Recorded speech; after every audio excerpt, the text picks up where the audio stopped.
Hi, I'm Nick. I'm Jean-Luc, And we're the Wildest Warriors, also known as the WW Gays. and this is another episode of Have You Met Renny? Hi, I've met Renny. Renny. Oh, that's me. Hi. Yeah, it's you. I'm Renny, and oh gosh, and I just want to say thank you for inviting me to be here, and I'm anxious to tell you all about me. And this is kind of a special. This is a special day for me. I know this is kind of aired in advance, but guys, I know everybody's journey is different, and I so appreciate that. And this is not to be preachy or I'm saying other people should do this, but it just so happens today, 2 years ago, I stopped drinking. Oh, wow. Congratulations. Yeah, so that's kind of a big thing. So this is Renny, alcohol free after 2 years. And I want to share how that all happened because I had experienced sort of a painful breakup, and I wanted to go on a cruise just to recoup and kind of be to myself and just kind of inner reflection, if you will. And so I did that, and to get a drink package, which I always got, was $700. They're expensive. $700. I thought, you know what? I'll just stop drinking. And so I decided to stop drinking a month before the cruise. And guess what? I was going to start drinking as soon as I got off the ship. I was going to go into a bar at the airport. But I felt so good afterwards. I felt fine. It wasn't so I haven't had a drink since March 31st, 2019. Wow. But anyway, yeah, so it was really cool. But what was really funny, I wanted to be alone. And for some reason, through a course of events, I ended up playing the piano in front of about 2,000 people on the cruise ship. And I was not left alone. But, the powers to be, the universe knew that I needed some positive reinforcement. And that's exactly what I got that weekend. Oh, what a beautiful story. Right. It's so funny how you got to be alone with 2,000 people. Exactly. Isn't it great? Yeah. You got to be alone with 2,000 people. And I remember you sharing that video with us, and we got to watch that video because it was on a celebrity cruise, which is our favorite cruise line. All the way. I do. But and next month in May 19th, May 19th, I will have been a Weight Watcher coach for 20 years. Wow. So I'm one of those old timers. So I've been through many different modifications of program, and you're part of the woodwork. So Renny, I think the first thing, where are you from? Tell us a bit about yourself, about your own journey. Oh, yes. I live right now. I retired in Tulsa, Oklahoma, but when I was a working feller, full-time, I was in Texas, and I worked for AT&T. And I think I've shared with you guys, and for those who don't know, I have cerebral palsy. And I was just raised by parents that wanted me to be totally self-sufficient. And I was always very proud of myself that I could do anything that I set my mind to. I could accomplish it. And I never really had a weight issue until I was reaching middle age. And I found a job that I got required me sitting a lot. It was a very highly stressful job. And I was getting ready for work one day, and I showered and hair, makeup, what have you. And was getting dressed. I put on my shirt, and oh gosh, I didn't mean to be so X-rated. I was getting dressed and everything, and I was putting on my belt. And the way I put on my belt, I put it on, and then I reach around and get it and pull it on the other side. Well, guys, I couldn't reach around for whatever reason. And oh my God, I've been dressing myself since I was 3 years old. And here I was, 44 years old, and couldn't dress myself. I don't know what it was, but it just hit me. I thought, holy crap, I can't even dress myself. I've got to do something. Was that that was That like was my almost your breaking point. Your That was breaking my point. breaking point. I could no longer dress myself. Do you mind sharing how much you weighed at that point? Do you even know how much you weighed at that point, approximately? I was right under 200 pounds. Wow. Okay. And so that's certainly not huge, but was big enough. It was big enough for me. And that's why I like that you said that, because a lot of people think that they judge their weight by others, and it has nothing to do with others. Your own weight is what you feel you're comfortable at. And I hate when people say, it's one of my biggest pet peeves. Says, "Oh, I only have 40 pounds to lose." Not like you. Not like other people that have 100. And I hate that. It's like, no, you know what you need to do, and you need to celebrate and embrace that journey you want to put yourself on. Right, and and for me, it wasn't so much about weighing that much. It was what I was no longer able to do.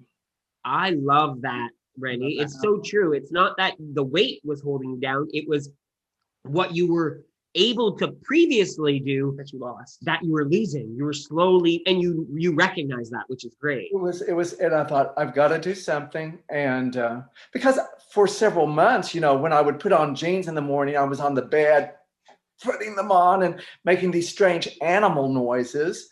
And we've all done that. Yeah, barnyard friends. And but that was truly the breaking point. And as it so happened that day, I went to lunch, because one thing I do well is eat. And one of the ladies from work that joined us mentioned about today was her weigh-in day at Weight Watchers. This was before WW. And and I said, "Oh, you go to Weight Watchers?" She said, yes. And I said, "Okay." And so tell me about it. And so she told me about it. And that day, that evening, I joined. I did. Yeah. So I think I want to touch about after you joined, because now you're a coach. So I definitely want to hear that part of your journey. But what was the day like before you joined Weight Watchers the first time? What was your life like? I tell you, my job was very, very stressful. And I was probably working 12, 14 hours a day, because what would happen, I would go into the office around 6 in the morning, and I had a supervisory position at Southwestern Bell, which later we were AT&T. And I then would have to observe on the people that reported to me on their work and everything like that. But during the 8 hours that I was with them, I was supposed to be with them, not doing my own work. So my responsibility was doing my work and my administrative stuff when they weren't there, which would be before 6 and after 5 o'clock. Wow, exactly. So I would then go home, have a couple of glasses of wine, because that's what I did. And just probably before that, I would go through the drive-through, KFC, Taco Tuesday,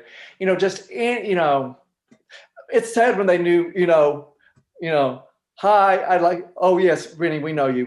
We know your order, quarter pounder. You're a regular at that point. Oh, You're yeah, they know you by your name, and it's, it's not Cheers. It's like the drive-thru. Cheers, right? Where everybody knows your name. Where everybody knows your name. The usual Mr. Barry, yes, exactly. And so I would do that, have my glasses of wine, have my fast food, and then I would lay down on the couch, fall asleep on the couch, wake up maybe 2:30 in the morning, then go to bed, and wake up at 4:30 and do it all over again. Wow. Isn't that sad? And I think that's sad on a lot of levels. It is, because you know what? It sounds very similar to our lives previously. And yes, your career is your health. And so I think that's probably what you're at that point. You're focusing a lot on your career and less on your own, well-being. And I think that's what a lot of us do. A lot of us do that, just not even just for careers, family. We put everything in front of our own well-being. Exactly. We think our own well-being is not important. No, exactly. So it was an existence, Right. And of course I had a spiritual life, but it seems like everything that I was doing, guys, up to that point, and it's not that WW changed everything, okay? But we're all evolving. And what I find that I was going through the motions on so many levels, going through the motions as opposed to living Life. And you were just slowly getting yourself through every single day. You weren't actually embracing each day. Exactly. No. And that helped but just a lot of WW, and I love that WW does the whole thing, body, mind, spirit, everything, because everything is mindset. And that's where it all starts. And I'm sorry. So you joined. So you said your coworker or the person who helped you join, like you actually joined. What happened after you joined? Were you successful right away? Did you take a long time? Like, what was your history with all that after you joined? You know what? That is such a good question. And if I could turn back time, I would have done it. Whoa. Yeah, I would have done it more like Cher and Bono. Yeah, I know. Seriously, I would have taken time to really embrace the journey. But number one, I was very frugal, and some things don't change. I still am. And number two, I wanted to desperately get this weight off. I was a man with a mission. So I had an off switch and I turned it on. And for me, I lost over 40 pounds in the space of, I'm going to say, just under 4 months. Wow. Yes. Pretty good. That's very. Well, no, I don't know if it's good or not, honestly. I was going to say that's intense. It was intense. But everything about my life at that time was intense, right? So it was just, let's add this to it. Let's do it. Let's get the weight off. Let's get free. And because it was all about not pain. So can I ask you a question? So you did do it in 4 months. Was it something that was sustainable, and that's something that you maintained for a lengthy period of time? I maintained it, but guess what? It was I was on a diet for 4 months. And then I decided, I'd like to be a coach. I would like that. And so, because I was just successful, I did it really quick. But just because that happens, and then there were other issues. I used to smoke cigarettes. And once again, if you smoke cigarettes, that's wonderful. It's your journey. I'm not saying you shouldn't smoke or anything like that. But I thought if I was going to do this, I did not want to smoke. So before I would apply for a job at WW, I was going to stop smoking. And I was going to say, I stopped smoking and I did not gain any weight. And that happened. Wow. It happened. But I tell people I killed 3 people in the process, but I did not gain a pound. But, going back to this, it took me, so I lost my weight by December of 2000. I was an employee as a non-smoker by May of 2001. It took me a good 3 years or 4 years, even as a coach, to learn how to make this into a lifestyle. Because once I joined WW, I stopped drinking. I didn't stop drinking because I thought something I wanted to do. I knew the weight would come off faster. My focus was wrong. It was wrong for me. Maybe it was right for Renny in 2000, but Renny in 2021, absolutely not. It's funny because what you discussing is almost exactly what we went through. Every time we joined before, we would lose the 40 pounds, the 30, 40 pounds, but we had 60 more to lose. But we would do the same thing you did, where we would get rid of everything that, drinking, all that stuff. And our mindset was that we're never going to bring it back ever again.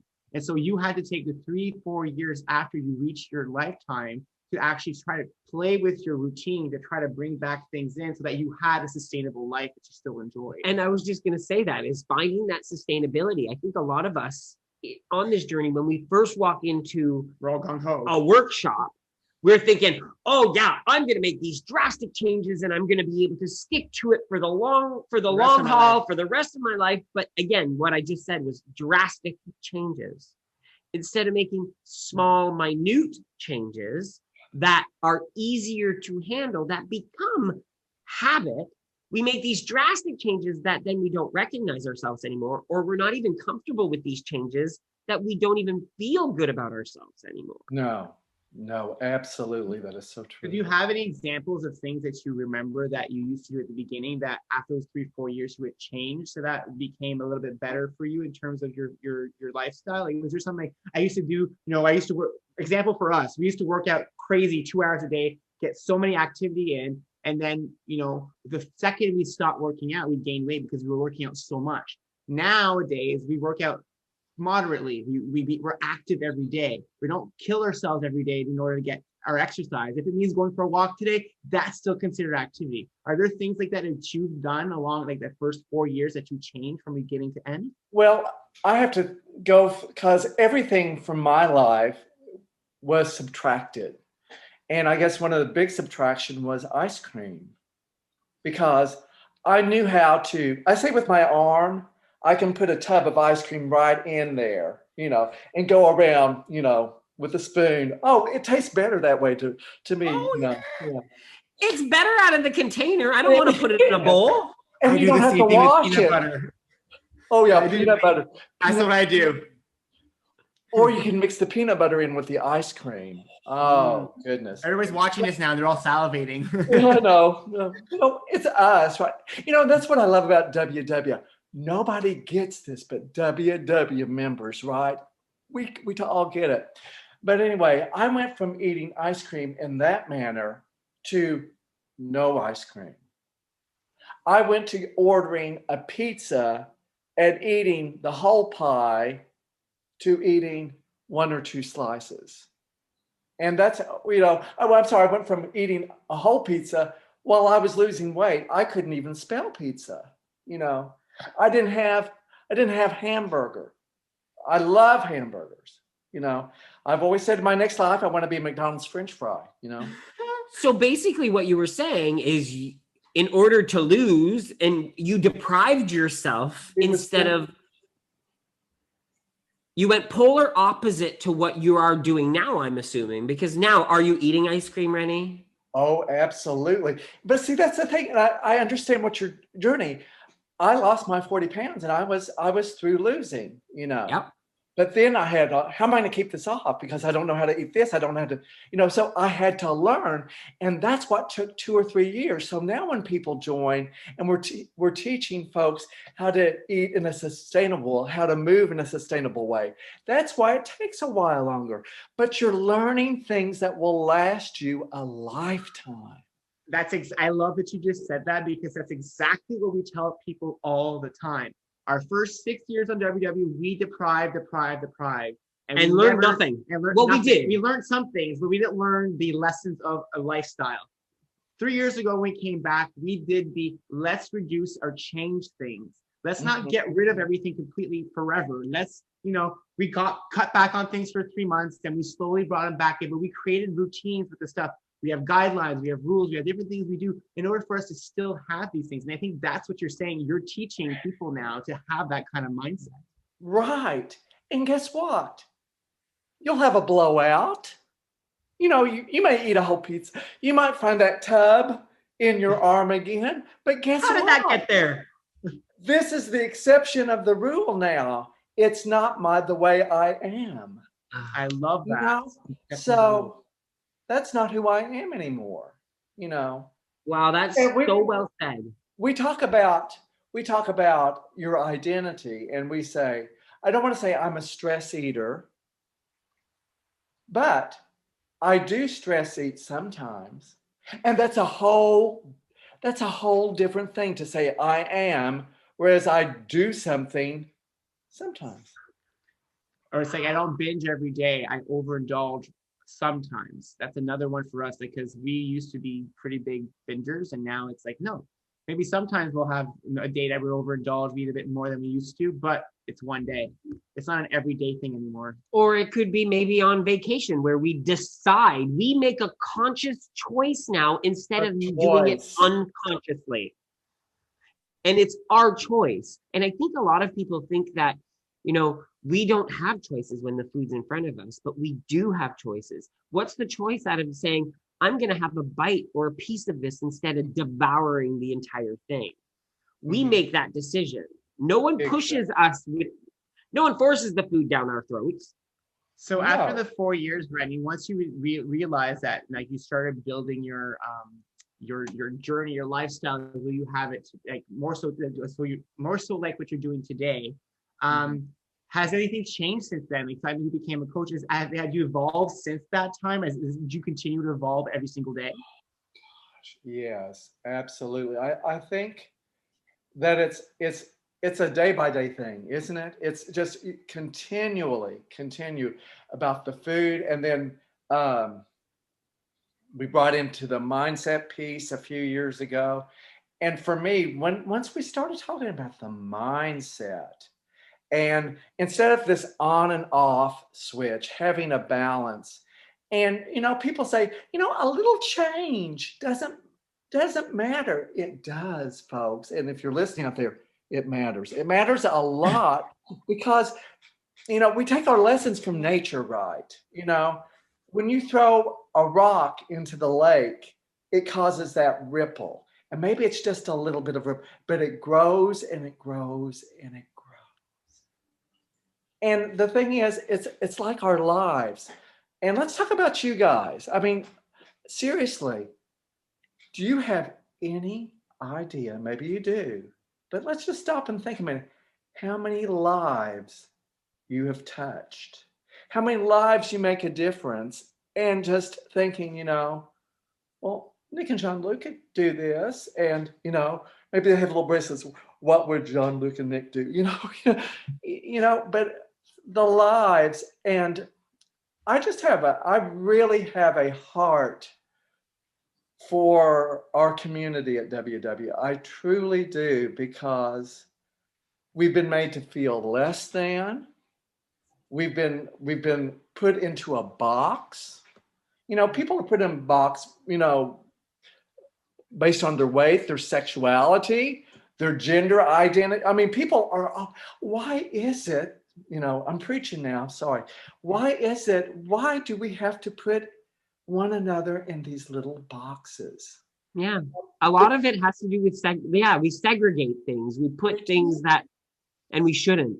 But seriously, and I believe this with every fiber of my being, we're all connected. We're not in different little boxes. I'm a part of you, whether you like it or not. I'm a part of you, and you're a part of me. And it's funny because a lot of us join WW, and I know myself personally, you think you're the only one that's going through a certain struggle, or you've done certain things. I've shared this story many times. The pasta that I used to, often I would cook a box, clean all the dishes, put it all away, hide the box in your recycle bin, so he would know that I ate an entire box of pasta on my own while he was at work during the day. I've shared that story, and people will be like, oh, I've done that too. I've done too. And when I did it, I thought I was the only one that did something like that. And so by the community, by having that aspect where you can share your struggles and what you've gone through, it kind of makes it normalize it now. I don't do that anymore. It's not something I do anymore because I've talked about it now. It's kind of like it's been out there, and now it's something I've released and I don't have to do. And I think a lot of us walk in the first time to a workshop thinking, oh, it's not like I'm going to meet people at a workshop. I'm not going to meet any friends. I'm going in for myself, and I'm going to sit in my little corner. And I think people that go in with that mindset don't really embrace the entire concept of what WW is, because that community part, big part is the huge part. And I think when you start embracing the sharing and the caring of others is when you start noticing the changes in your own life.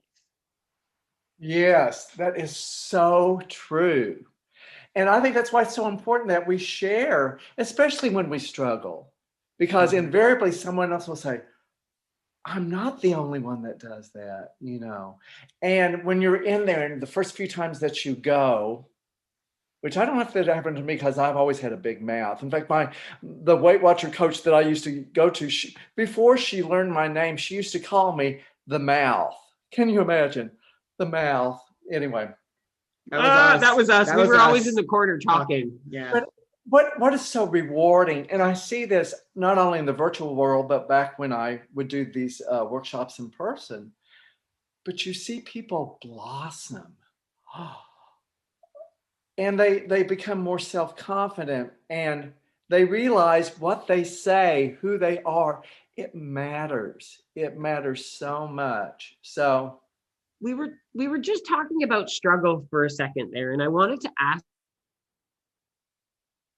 you real quick, what is the thing you struggle with the most? What is your biggest struggle? I see Renny and I see superstar. Me too. I see someone who doesn't struggle. This guy can't struggle. Like, look at him. He speaks so eloquently. He has the knowledge. He's a coach. He's been doing this for 20 some odd years, which is incredible because you're saying so basically, if you said at 44, so you're in your 60s. I will be 66 in November. So holy, I'm almost 65. What do you use? What's your secret? Yeah, what's your secret? Because I want to look like you at 66. There's filters on the camera. Believe me.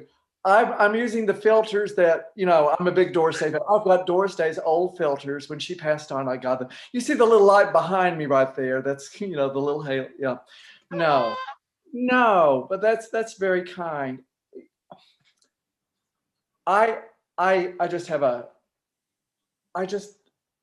I don't hold grudges.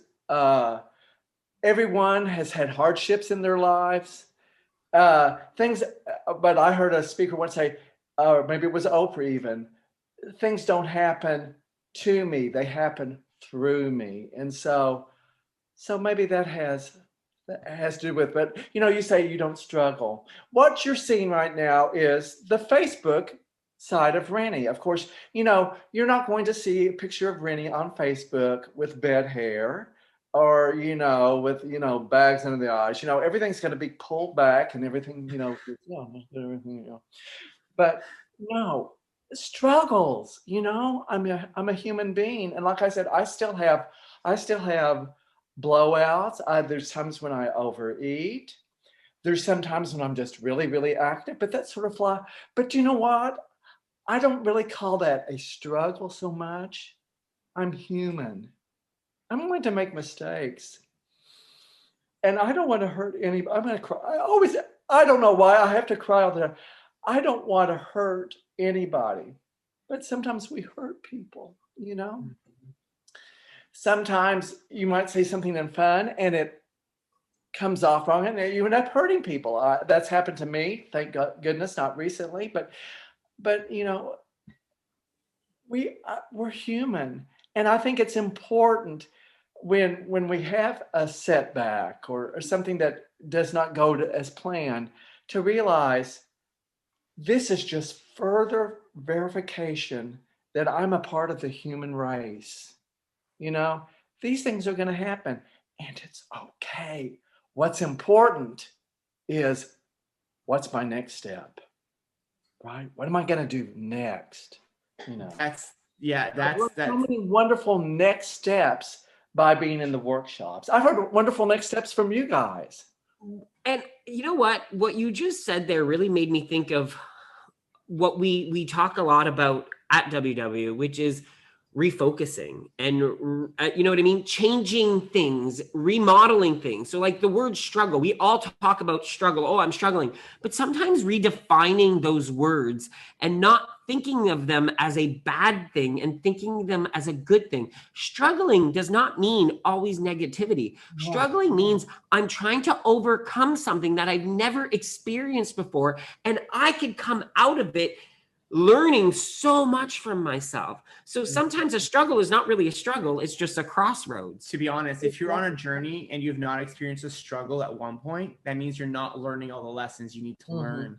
I think you need to embrace the struggles and get through them, because those are what's going to teach you the lessons to make this a lifelong journey.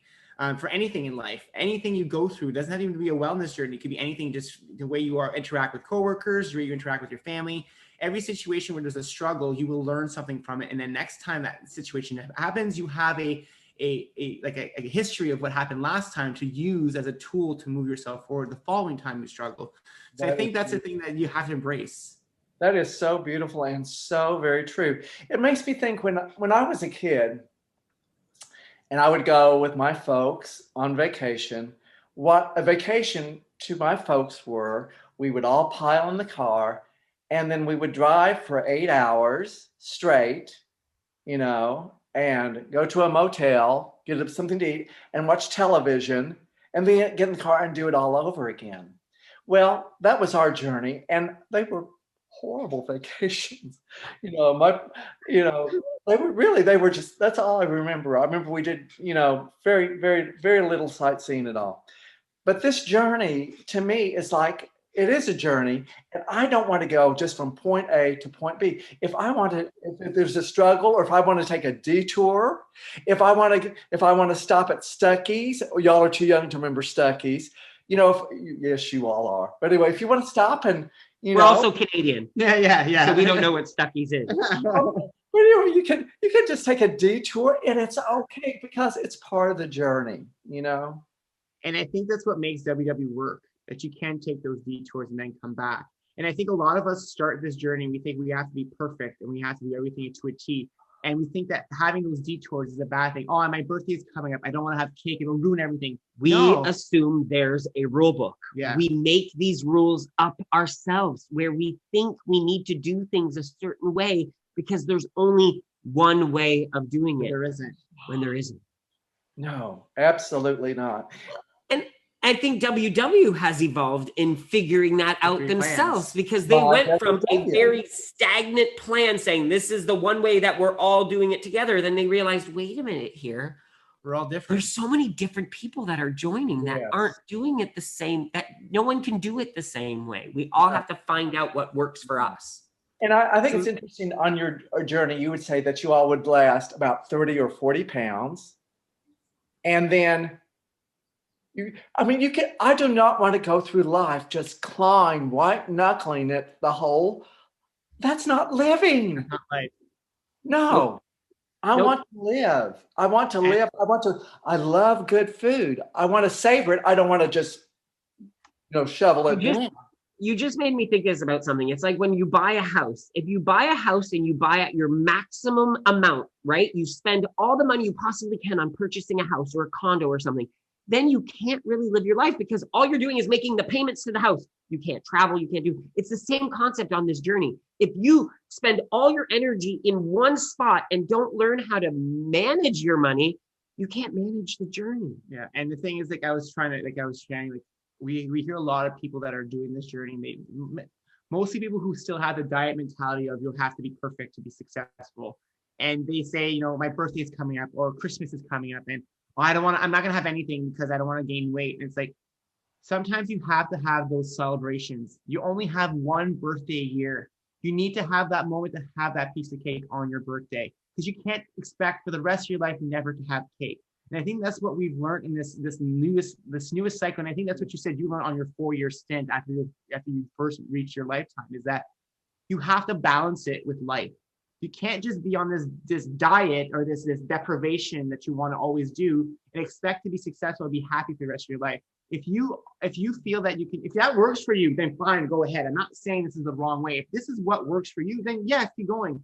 But for me, for Jean-Luc, and for Renny, that doesn't work. We have to enjoy life, and enjoying life means balancing it out with good choices and fun choices, and then doing that balance along the way. So you're not doing too much fun choices, but still having fun. It's that teeter-totter. It's being on that teeter-totter. So true. And that in itself is the power. That's the power in Dorothy's shoes that she never utilized until the end.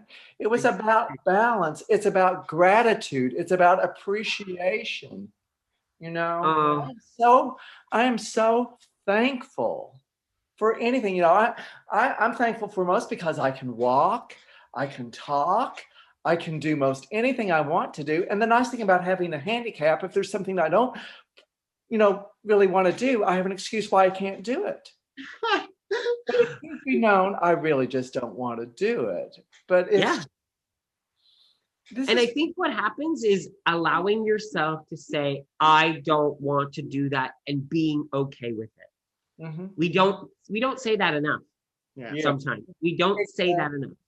Yeah. And piggybacking on this perfection, I think sometimes the perfection is really overrated. And I think sometimes perfection gives people an excuse not to do it. Well, I 100% agree.